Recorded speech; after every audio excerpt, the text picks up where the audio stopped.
안녕하세요. 안녕하세요.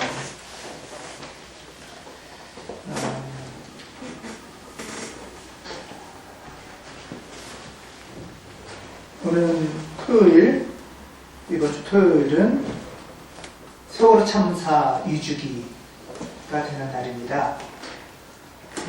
그리고 그 다음날 4월 17일에는 우리 교회가 안산으로 가서 안산 분향소 앞에서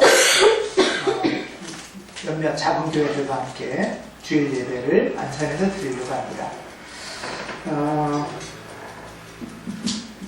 몇 주 전부터 우리가 이제 준비도 했고 공고도 하고 이야기도 나눴는데 혹시 이런 질문이 떠오를 수도 있다는 생각이 듭니다. 왜 우리 교회가 안산에 가서 주일 예배를 드리지? 하는 질문이 올라올 수 있습니다. 그래서 사실 저도 궁금해요. 왜 안산까지 가서 교회가 예배를 드릴까? 네, 저는 우리가 왜 안산에 가는지 한번 같이 생각해보는 그런 시간이 됐으면 좋겠다 하는 바람입니다. 세월호 참사 이야기를 하면 이렇게 몇몇 분들은 이런 말씀을 하시는 걸 저도 듣고 다른 분들도 이런 얘기를 전해주세요. 어떤 거냐면 다른 사고도 많은데 왜 굳이 이 얘기만 자꾸 하느냐. 많이 들으시죠? 여러분들도? 예. 맞습니다. 세월호 사건 참사만이 아니라도 크고 작은 안타까운 사건, 사고들이 참 우리 주변에 많이 있죠. 예. 우리나라가 한 해 동안 보면 산업재해로 한 1년에 2,000명이 사망한답니다.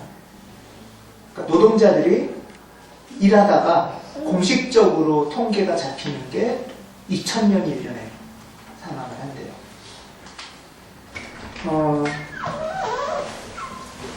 스스로 목숨을 끊는, 자살하는 사람들은 1년에 한 15,000명 정도가 된대요. 그러니까 이런 통계를 보면 산업재해로 1년에 2,000명이 일하다가 죽고 뭐 다치고 이런 건 빼고 또 자살로 1년에 15,000명이 우리나라에서 죽고 이런 얘기를 하면 거봐라 다른 사건 사고도 많은데 뭐 세월호 얘기만 그렇게 하느냐 이런 이야기를 하기도 합니다.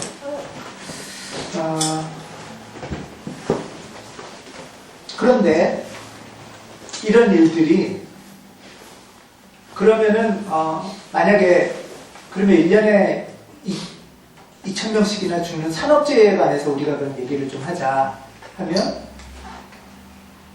또 다른 사건이 있는데 뭐 그 얘기만 자꾸 하느냐 이렇게도 얘기할 수 있을지 모르겠어요. 그쵸? 예. 또 다른 얘기하면 또 다른 사건이 있는데 또 뭐 그런 얘기만 하느냐 이렇게 얘기할 수도 있겠죠. 저는 이런 지금 세월호를 통해서 304명이 죽고 뭐 노동 현장에서 몇천 명이 죽고 자살로 15,000명이 죽고 이런 게 별개의 사건이나 별개의 숫자가 아니라 사실 이 숫자들 뒤에 있는 연결고리들에 대해서 좀 생각해 봐야 되지 않나 라고 저는 생각이 듭니다. 이 숫자들과 이 사건들 뒤에 뭐가 있길래 이런 숫자들이 자꾸 나오는 건가 하는 게 저는 우리가 세월호 얘기를 하는 중요한 이야기가 아닐까 싶어요. 이 사회가 지금 제대로 가고 있는 건가? 이 사회가 굉장히 뭔가 문제가 있는 게 아닌가? 하는 이야기들에서부터 한번 우리는 이야기를 해보고 싶습니다. 이것들이 다 연결되어 있고 이것들이 뭔가 부조리나 모순이 있고 그 중심에 어떤 이렇게 막 죽임의 기운들이 막 있고 위험한 어떤 세력들이 있고 뭐 이런 것들은 어떤 건가 하는 것들을 한번 생각해 보면 어떨까 싶습니다. 먼저 세월호 얘기를 하면요. 세월호 참사를 둘러싸고 크게 세 가지 질문을 사람들이 합니다. 첫 번째는 뭐 다 아시는 걸 거예요. 다 아시는 걸 텐데 한번 서류 준비를 하면서 저도 다시 한번 정리도 해보고 여러분들도 다시 한번 생각해 볼 기회가 있으면 싶습니다. 세월호 참사를 둘러싸고 하는 질문이 크게 세 가지인데요. 첫 번째는 뭐냐 하면 어떻게 그렇게 큰 배가 갑자기 침몰했지? 이런 거예요. 네. 어떻게 이렇게 큰 배가 바다에 빠졌지? 궁금하시죠? 예. 근데 이 배가 길이가 한 130m 정도 된다고 해요. 그래서 굉장히 큰 배래요. 굉장히 큰 배라, 제가 지난주에 그 특별조사위원회 박종원 변호사의 이야기를 들었었는데, 조사위원회나 법적인 또 기술적인 자문을 하는 사람들의 말에 의하면, 이 정도로 큰 배는 운전 미숙으로 우리 자동차 운전하듯이 막 돌린다고 해서 배가 확 넘어지지 않는데요. 그러니까 운전 조작 미숙은 아닐 거라는 거예요. 그거는 이렇게 다 안전장치들이 있어서 한두 명의 운전 실수나 조작 실수로 배가 빠지진 않았을 거라고 얘기들을 합니다. 이제 그럼 뭐냐 하면 내부적인 이유로는 기계 고장, 뭔가 막 왕창 잘못된 뭔가 기계 고장이 있거나 또는 뭐 내부에 어떤 컨테이너 같은 짐들이 갑자기 확 쏠리면서 배가 기울어졌거나 어쨌든 정확하진 않지만 어쨌든 이런 내부적인 원인이 있을 거라고 얘기를 합니다. 그러니까 운전 미숙이 아니라 뭔가 기계 고장이거나 짐이 확 쏠리면서 기울어지는 거. 이게 이제 내부적인 원인이고요. 외부적인 원인은 안 그러면 바깥에서 뭔가 충돌이 있거나 충격을 가해져서 뭐가 터졌거나 부닥쳤거나 해서 갑자기 기울어지거나 이랬을 가능성이 있다는 거예요. 이렇게 어떤 내부적인 이유나 외부적인 어떤 엄청난 충격이거나 충돌로 의해서 배가 좌초됐거나 빠졌을 것이다 라고 말합니다. 근데 아직은 그 원인을 모르죠. 아직은 사고가 왜 났는지는 아직 아무도 몰라요. 그래서 이제 그 사고 원인을 밝히기 위해서 왜 사고가 났는지 알기 위해서 이제 그러기 위해서는 선체 인양을 해야 된답니다. 배를 들어 올려야 그 정확한 원인을 알 수 있답니다. 그래서 이제 선체 인양을 하자라는 이야기가 나오는 거고 지금 선체 인양을 하고 있는 중이죠. 이렇게 이제 왜 사고가 났느냐 아주 직접적인 이유가 첫 번째예요. 그 다음에 이 세월호 참사를 둘러싸고 있는 두 번째 질문. 사고가 난 건 어쩔 수 없는데 어떻게 그렇게 사람을 못 구했냐 라는 게 두 번째 질문이에요. 뭐 너무 안타까운 일이지만 사고가 났어요. 어쨌든 사고가 났는데 그리고 온 국민들이 TV로 막 다 봤잖아요. 다 봤는데 보면서도 구조되겠지 라는 생각들을 사실 우리 많은 사람들이 했죠. 그리고 기독교인들은 잘 구조되길 위해서 많이 기도를 했었을 겁니다. 온 국민들이. 그런데 이것을 둘러싼 두 번째 질문은 뭐냐 하면 어떻게 그렇게 구조가 안 됐을까? 그 원인이 뭘까? 라는 질문이에요.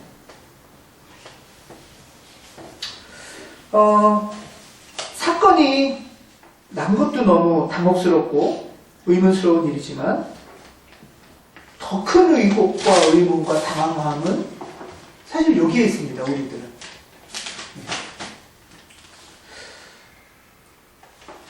아니 어떻게 이런 일이 일어날 수가 있지? 하는 거죠. 세월호 선장과 그리고 최초로 그 세월호 배에 구조하려고 간 그 배 이름이 123 함정이라고 해요. 배 이름이 해경이죠. 해경배죠. 조그만 배인데. 세월호 선장하고 그 1, 2, 3 함정의 함장, 정장이라고 부르는 그 사람이 이제 유죄 판결을 받았습니다. 이 선장이나 함장이 유죄 판결을 받은 이거는 사고를 냈다고 받은 게 아니에요. 아직 사고 원인은 정확하지 않으니까요. 이 두 사람이 유죄 판결을 받은 거는 구조를 못했다는 거에 대해서 받은 거예요. 구조를 못했다라는 거는 박정은 변호사 말에 의하면 이 해양경찰, 국가공무원 해양경찰인 이 정장이 유죄 판결을 받았다는 거는 법적으로 이런 의미라고 합니다. 객관적으로 볼 때 구조를 할 수도 있는 상황에서 구조 실패에 대한 책임이랍니다. 그리고 이 경찰이 그 구조 책임에 대해서 유죄 판결을 받았다는 거는 사실은 국가공무원이기 때문에 국가가 잘못한 것에 대한 일부 유죄라는 의미라고 합니다. 그런데 이제 문제는 뭐냐 하면 이 구조 실패가 국가적 책임이라고 한다면 이 사람 한 명이 이 모든 것을 책임지는 것이 적당한가? 이 사람 한 명이 잘못해서 구조가 실패한 건가? 라고 이제 사람들은 질문하는 거죠. 이 사람 한 명만 잘못한 거고 이 사람은 그래서 결국 징역 4년 형 구형을 받았는데 이것을 둘러싸고 사람들은 계속 의문이 있습니다. 왜 대피하라는 방송을 안 했는지, 왜 승무원들만 일사불란하게 탈출을 하게 됐는지, 그리고 주변에는 해양문화재 발굴 탐사선이 있었대요. 해양문화재 발굴 탐사선은 바닷속 깊은 곳에 어떤 보물 같은 거 깨지 않게 조심스럽게 발굴하는 거잖아요. 그 기술이 굉장히 많이 있답니다. 근데 왜 그 해양문화재 발굴선이나 또는 좀 더 신속하게 올 수 있는 미군, 또 해군 이런 곳으로부터 지원 요청을 할 수가 있는데 왜 그런 걸 안 했는가? 또는 지원을 왜 거절했는가? 이런 질문들이 이제 계속 꼬리를 물고 있습니다.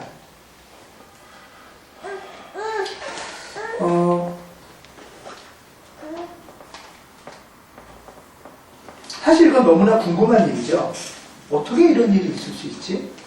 아마 우리 국민들을 힘들게 하고 당황하게 했던 건 이 두 번째 문제일 거예요. 사고도 사고지만 어떻게 이런 일이 일어날 수 있을까?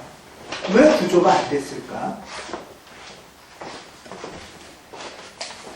그래서 이제 사람들이 이 질문을 하기 시작을 합니다. 어떻게 된 일이야? 뭐 우리 주변에도 이런 안타까운 일이 있거나 답답한 일이 있거나 하면 물어보는 게 인지상정이잖아요. 어떻게 된 일이야? 왜 어떻게 그런 일이 있었어? 또 사고가 났다면 왜 이렇게 빨리빨리 수습을 못하고 구조를 못했어? 당연히 이렇게 이제 물어보기 시작을 했습니다. 유가족들도 물어보고 당연히요. 그런데 세월호 참사를 둘러싼 세 번째 질문이 여기서 나오는데요. 이 질문을 하면 할수록 이 질문을 하지 못하게, 묻지 못하게 하는 일들이 자꾸 생긴다. 이게 이 사건을 둘러싼 세 번째 질문입니다. 물어보는 게 너무나 당연한 일이고 인지상정이고 정상이지 않냐. 근데 이 유가족들을 포함한 사람들이 말하는 거는 왜 사건의 진실을 물어보고 밝히려는 사람한테 왜 이렇게 누군가가 억압을 하고 방해를 하고 물어보지 못하게 하고 입을 다물라고 하는가? 왜 그럴까? 라는 게 세 번째 질문인 거예요.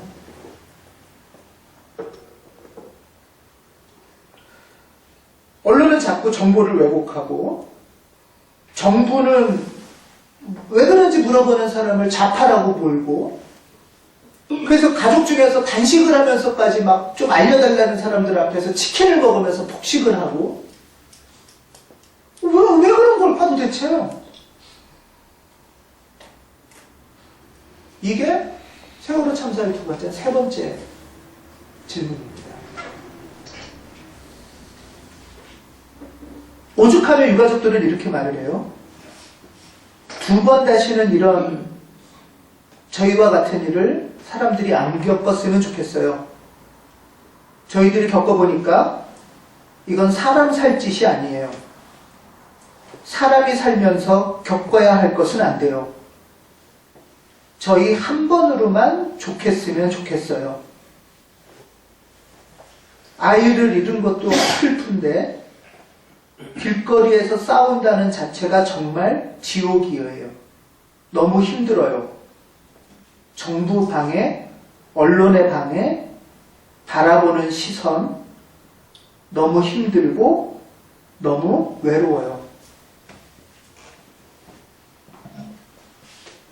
이렇게 유가족들이 얘기를 했습니다. 이 사건이 왜 일어났는지, 이 사건이 났음에도 불구하고 왜 구조를 그렇게 못했는지, 그리고 이 두 가지를 묻는데 왜 자꾸 묻지 말라고 하는지 사람들이 너무나 속상해하고 안타까워하고 힘겨워하고 있습니다. 결국 350만 명이 넘는 사람들이 서명을 해서 특별법이 제정이 됐죠. 이 특별법의 제목은 이런 거예요.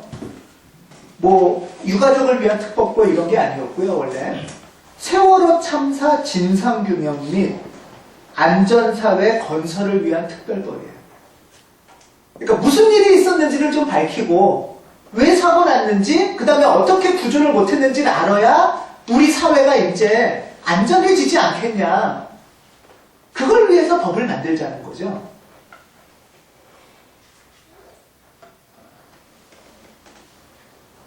결국은 전 국민이 350만 명 이상이 서명을 해서야 이 법이 만들어졌고 시행이 됐습니다. 그리고 이제 이 법에 따라서 조사위원회가 꾸려졌어요. 특별조사위원회가 꾸려졌는데, 뭐 이 조사위원회가 수사할 수 있거나 기소할 수 있는 권리는 없어서 조사를 하면서 굉장히 어렵다고 합니다. 근데 지금은 이 조사위원회의 가장 논쟁점이 지금은 뭐냐면 활동 기한이에요. 이 특별법은 작년 1월 달에 시행이 됐어요. 그리고 그때 이 특별조사위원회 활동 기간은 1년 6개월로 정해졌어요. 그런데 특별조사위원회 임명장을 받은 게 3월 달이래요. 작년에 3월. 법은 1월 달에 생겼는데 위원들이 만들어진 건 3월에 만들어졌대요. 그 다음에 예산은 작년 8월에 받았대요. 그래서 9월부터 일을 할 수가 있게 됐대요. 작년 9월. 그러면 1년 6개월이면 여러분 상식적으로 생각할 때 어느 정도가 돼야 될 것 같으세요? 언제쯤이나 막 종료가 돼야 될 것 같으세요?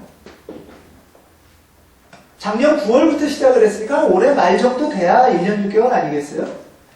그리고 선체 인양을 올해 한 7월달, 빨리면 7월에서 8, 9월 정도에 선체 인양이 된다니까 그걸 조사하려면 그것이 돼야 되겠죠.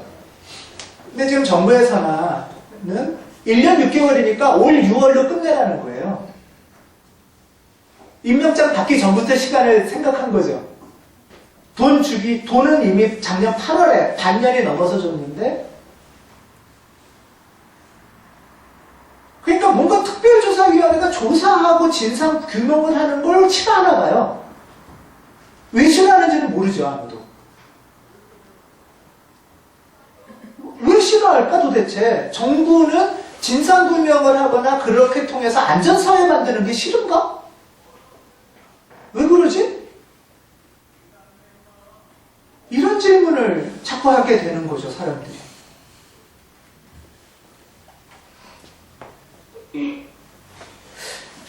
안타깝지만 사고가 났어요.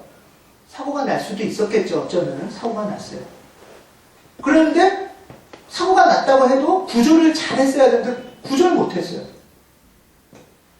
그럼 이제 사고가 왜 났는지, 왜 구조를 못했는지를 밝혀야 우리는 배를 타도 좀 안심하고 탈 수 있겠지 않겠습니까, 여러분? 빠지면 누가 구해주지 않겠습니까? 그래서 왜 사고가 났는지를 조사해야 되는데 이걸 하지 말라는 거죠, 누군가가 자꾸.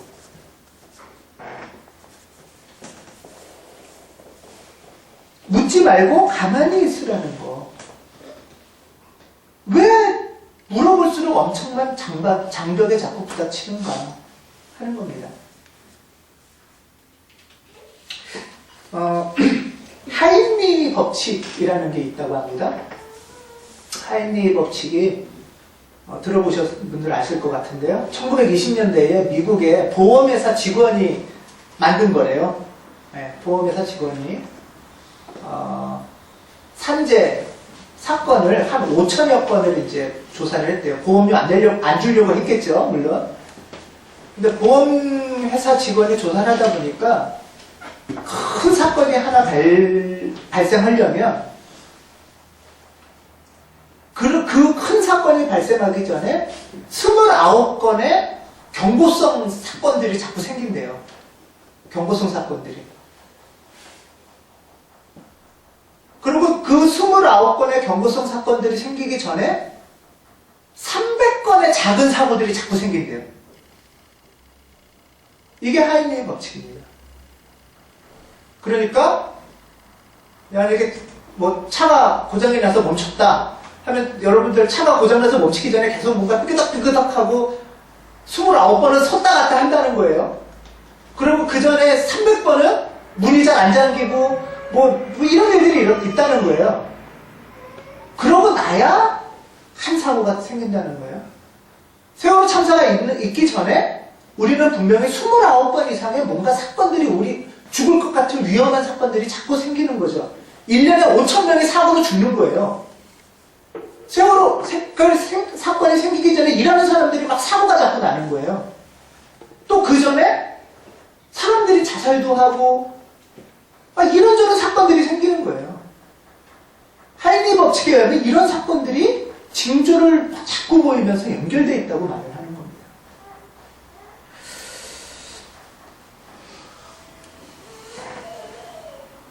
세월호 참사라는 사건은 그냥 단지 304명이 죽은 사건이 아니라 그 사건 하나가 터지기 전에 다른 모순들이 우리나라에서 계속 보이고 있었다는 거예요. 예를 들면은 이런 겁니다. 승객을 수송하는 그 페리오 산업은 전 세계적으로 사양 산업이래요. 그래서 다 안 하고 뭐 이런데요. 전 세계적으로. 근데 우리나라는 그러면 어떻게 했냐? 페리오 산업을 정리하게 한 정부가 도운 게 아니고 페리오 산업을 연명해주게 하기 위해서 수학여행의 배를 타라고 교육부한테 명령을 했대요. 아이들이 페리오를 탈 수 있게. 기차나 버스를 이용하지 말고 배를 이용해라.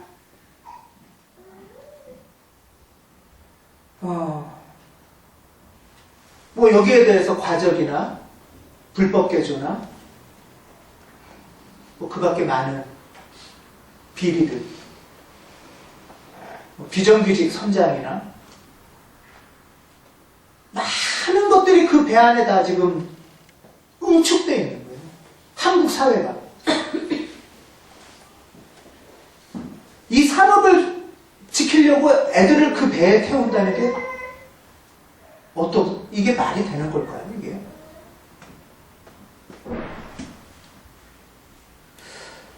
세월호 참사는 우리 사회의 골문 사건이 터져버린 사건이죠. 이 세월호 사건은 그냥 애들 304명이 죽은 사건에 멈추는 게 아니라 그거의 29배, 수천 명, 수만 명이 죽는 사건이고 그거의 300배, 5천만 국민이 죽을 수도 있는 사건이라는 거예요.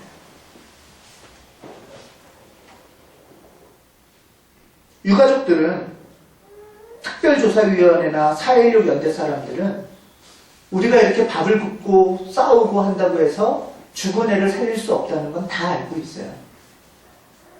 유가족들의 목표는, 4.16 연대나 특조위의 사람들의 목표는 죽은 애 살리는 게 아니고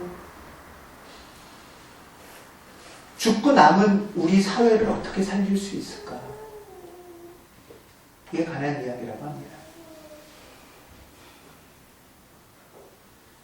어떻게 하면은 우리 사회가 이제 지금 살아있는 아이들은 어떻게 하면 좀 더 안전하게 살 수 있을까? 어떻게 이 무너져가는 이 나라를 조금 더 안전한 사회로 만들 수 있을까?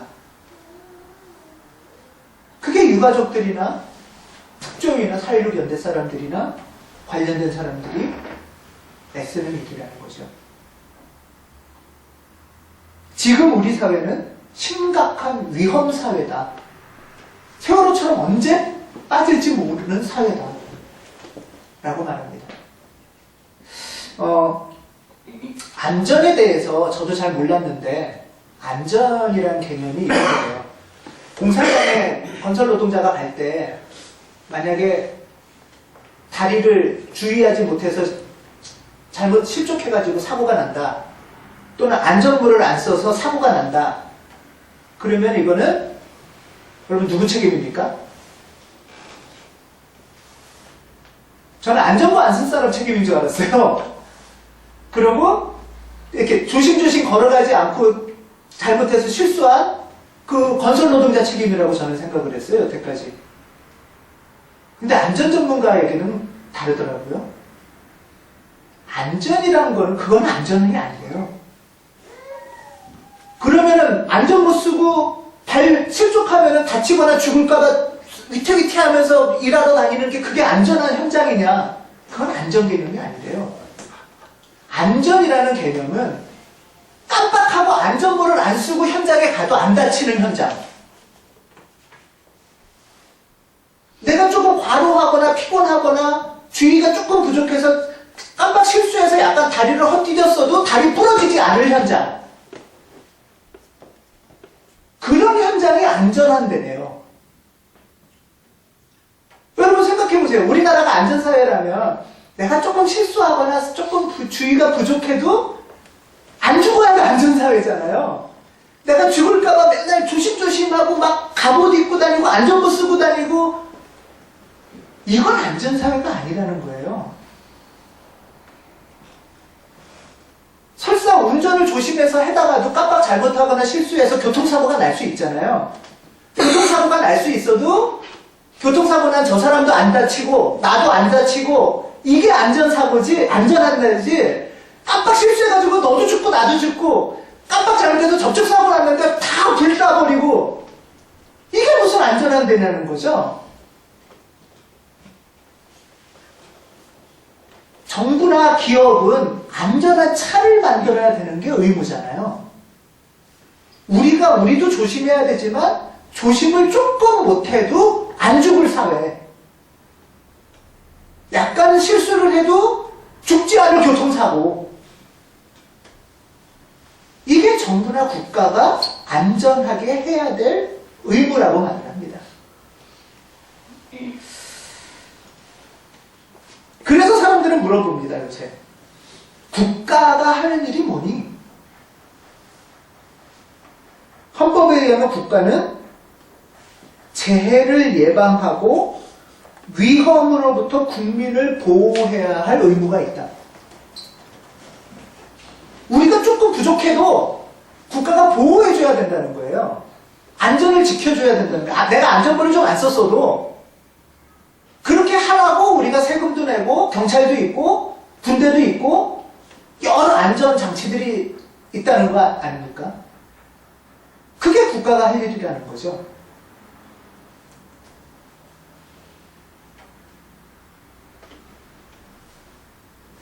그런데 헌법에 의하면 국가는 재해를 예방하고 국민을 보호할 의무가 있는데 최종 책임이 국가한테 있는데 지금은 모든 책임을 각자 개인들한테 넘긴다는 거예요. 네가 알아서 조심해서 살아. 재수 없으면 할 수 없고, 네가 안전모 쓰고 네가 안전화시키고 조심조심 막 그냥, 그건 안전한 사회가 아니라 국가의 역할을 하는 사회가 아니라는 거죠. 근데 정부의 반응이라는 거는 해경 해체 뭐 이런 걸로 나온다든가, 여러분 혹시 인성교육진흥법이라고 들어보셨나요? 네. 예, 인성교육진흥법은 이거 초중고등학교에서 지금 의무적으로 한대요. 이제부터 할 거래요. 그게 뭐냐 하면, 그 선장의 인성이 나빠서 애들을 구조 못했다. 그러니까 지금 초등학교 애들부터 인성교육을 시키자. 그리고 그걸로 시험도 보겠대요. 이게 인성지능교육법이에요. 이건 지금 세계 최초라고 합니다. 이런 법이 있는 게. 그리고 안전사회를 만든다고 하면서 나오는 게 테러 방지법, 사이버 테러 방지법. 국가정보원의 권한이 약해서 위험하니까 국가정보원의 권한을 더 세게 해야 된다.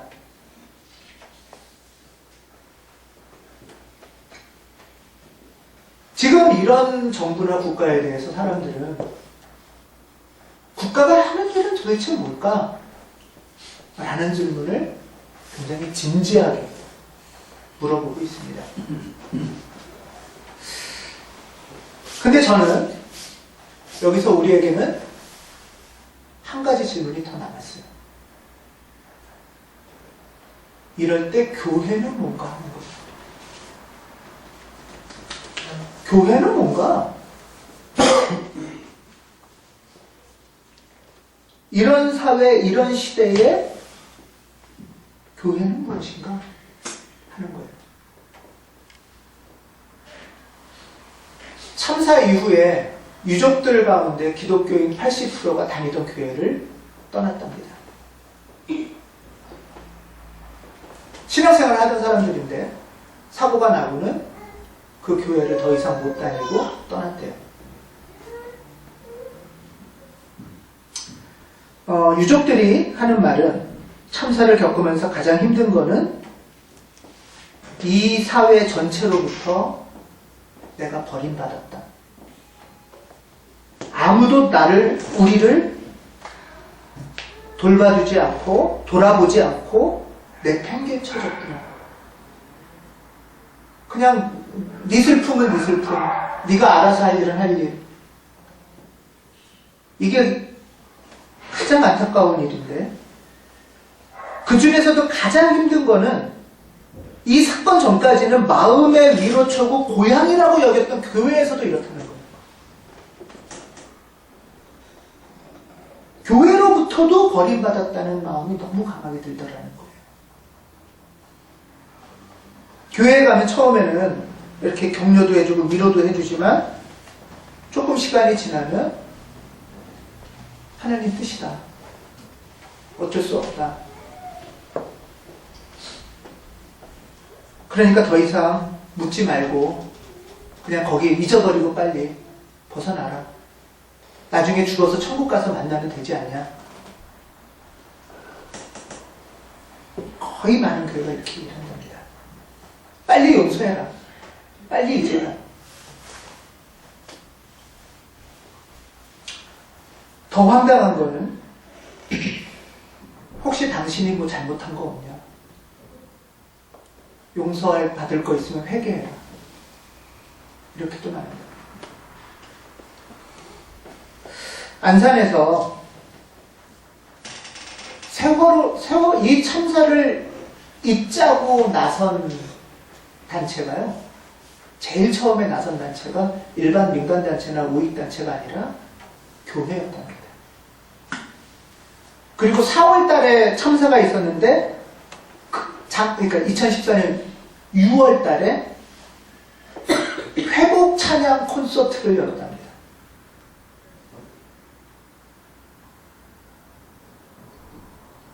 교회는 마찬가지로 왜 이런 일이 나한테 있지?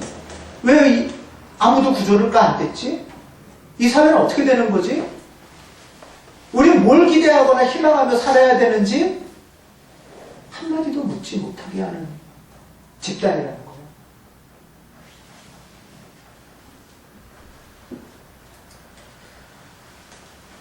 이 년 전에도 이 사건이 일어날 그 주가 부활절이었죠.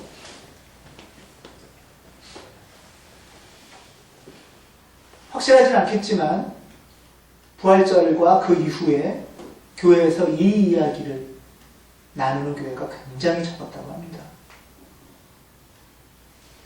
교회는 지금 이 사회의 아픔이나 모순을 철저하게 외면하고 있어요.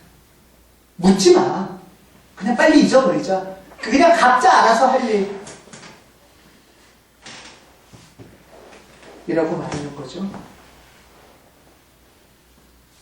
그러면서 또 때로는 너무나 쉽게 다른 사람들의 고통을 너 그래서 그런 거 아니야? 라고 정답을 주고 있습니다. 결국 세월호 유족 중에 기독인들은 따로 예배를 드리고 있어요. 주일 오후에 그리고 목요일날 밤에 매주 기도회와 예배를 모입니다. 유족 중에 한 분이 이렇게 말씀하셨어요. 사고 후에 교회를 박차고 나왔지만 하나님을 떠나지는 못하겠습니다. 힘든 시간을 보내다가 교회 바깥에서 사람들을 만나기 시작했습니다. 그 사람들을 만나면서 저는 힘을 얻게 되었습니다. 그리고 이들이 하나님이 보내주시는 사람이구나 라는 생각이 들었습니다.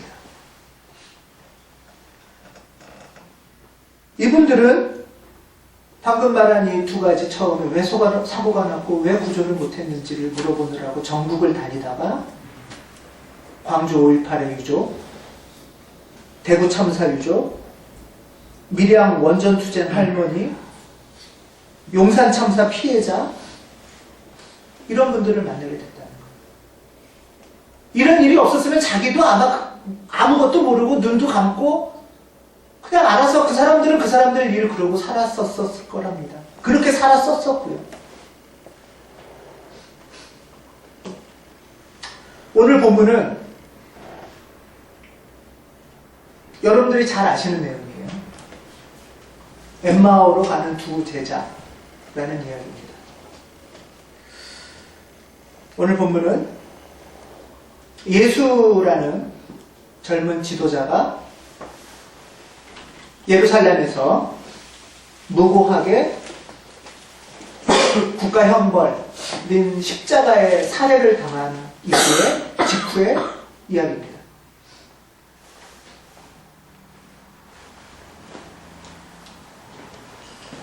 조금 전에, 며칠 전에 그 일이 있었어요.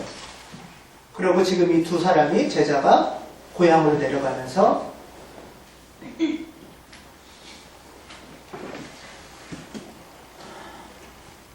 이야기를 하고 있습니다.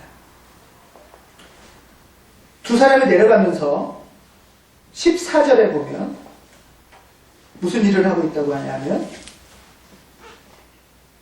그들은 일어난 이 모든 일을 서로 이야기하고 있었다고 합니다. 며칠 전에 예루살렘에서 일어났던 이 모든 일에 대해서 지금 두 사람이 이야기하고 있어요. 야, 예수님, 우리의 스승이라고 생각했고 지도자라고 생각했던 예수님이 살해당했어. 십자가에 처형당했어. 야, 이거 어떻게 이런 일이 있지? 예수님이 무슨 잘못을 한 거지? 왜 사람들이 예수님을 죽이자고 그랬지? 아니, 우리 신앙의 지도자들은 왜 그거를 찬성했지? 로마가 죽인 건가? 아마 이런 이야기들 하면 내려왔을지 모르겠죠.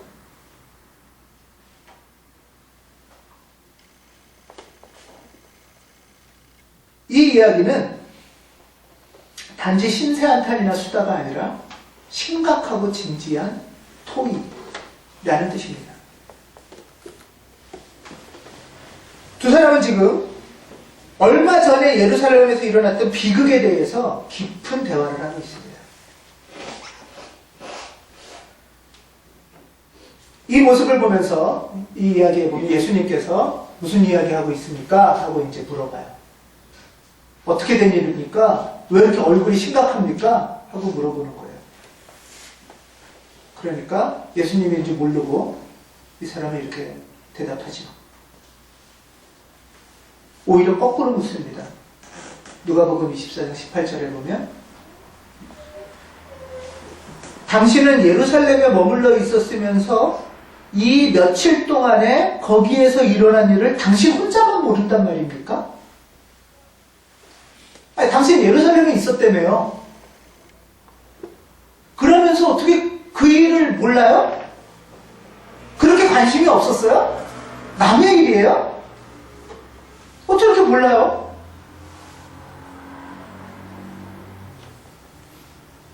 저는 이 제자가 한 질문이 저는 이렇게 들렸습니다.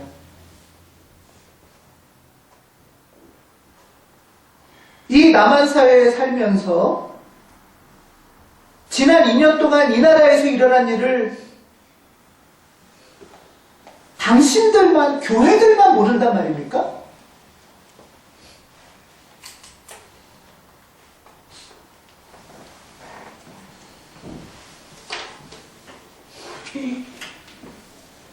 유가족들이나 단체 활동하는 분들이 가장 많이 받는 질문은 이런 거랍니다. 그러면 뭐가 좀 바뀌어요? 바뀔 수는 있어요? 유가족들, 특조위 사람들, 단체 사람들이나 책임 있는 언론들은 이에 대해 큰 목소리로 이야기하고 싶어 합니다. 그 바뀌는 변화의 출발은 묻는 것, 그리고 왜 그렇게 됐는지 이야기하는 것, 거기서 무슨 일이 있었는지 물어보고 이야기하는 것, 그게 변화의 시작이라고 이 사람들은 이야기합니다.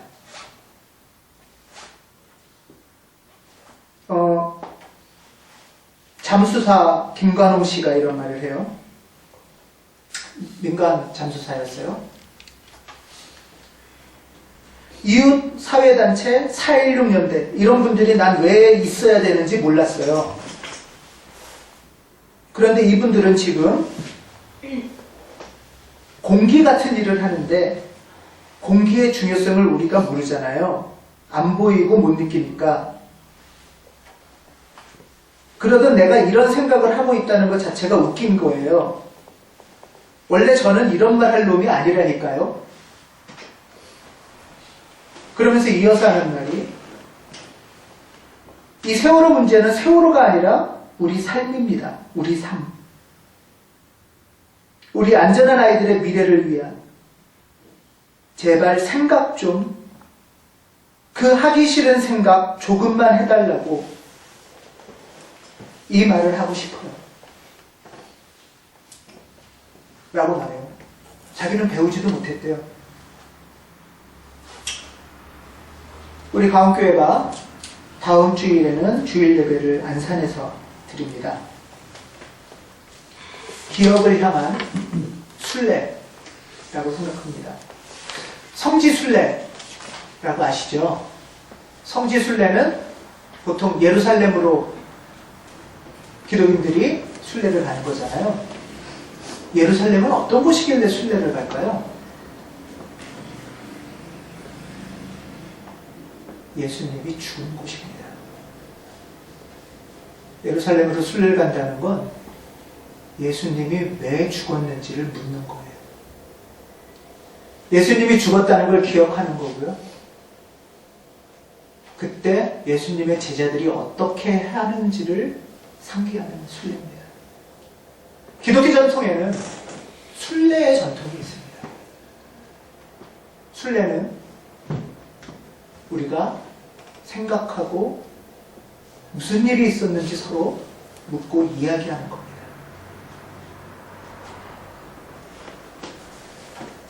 예루살렘만이 아니라 로마의 큰 베드로 성당 같은 데도 순례를 가죠. 베드로 성당은 방금 전에 예루살렘을 왜 가나? 예루살렘은 예수님이 돌아가신 곳이라고 했어요. 베드로 성당은 왜 갈까요? 베드로 성당은 베드로의 무덤입니다. 모든 서양의 교회와 성당은 무덤입니다. 무덤 자리입니다. 교회는 무덤 위에 지는 거예요. 우리나라도 그 전통을 따라서 명동 성당도 그 밑에 무덤이 있어요. 성공의 정동 그 대학문 앞에 성당도 무덤이에요. 모든 교회는 예수님의 무덤 위에 세워지는 거예요.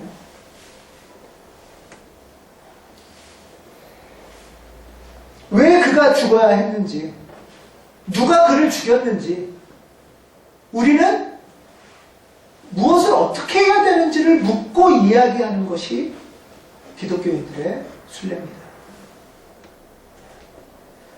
십자가는 2000년 전 예루살렘의 불의의 표징이었다면 어쩌면 세월호 참사는 지금 이 사회의 엄청난 모순과 아픔의 상징일 것입니다.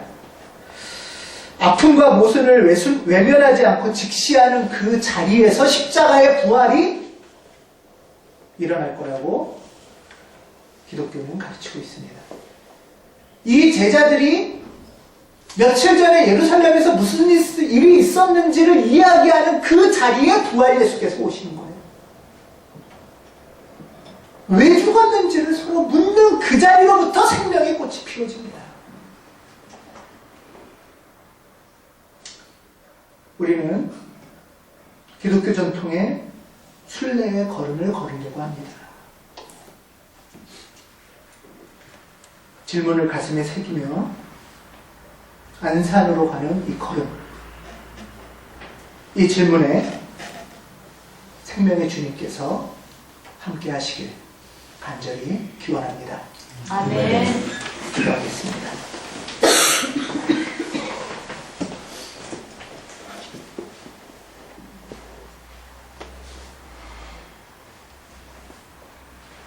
(2000년) 전 십자가에 죽으신 예수님, 우리는 묻습니다. 누가 왜 예수님을 죽였는지. 심통하지만, 몹시 안타깝고 슬프지만 거기에 짓눌리지 않고 하나님의 가르침이 무엇인지 배우고자 합니다. 주님, 우리를 도와주시옵소서. 이 땅에 많은 진실을 묻는 사람들이 있습니다. 그분들 위해 주님 함께하여 주시옵소서. 한국교회를 안타깝게 여겨주시고 진리가 이야기되는 자리가 교회가 되도록 도와주시옵소서.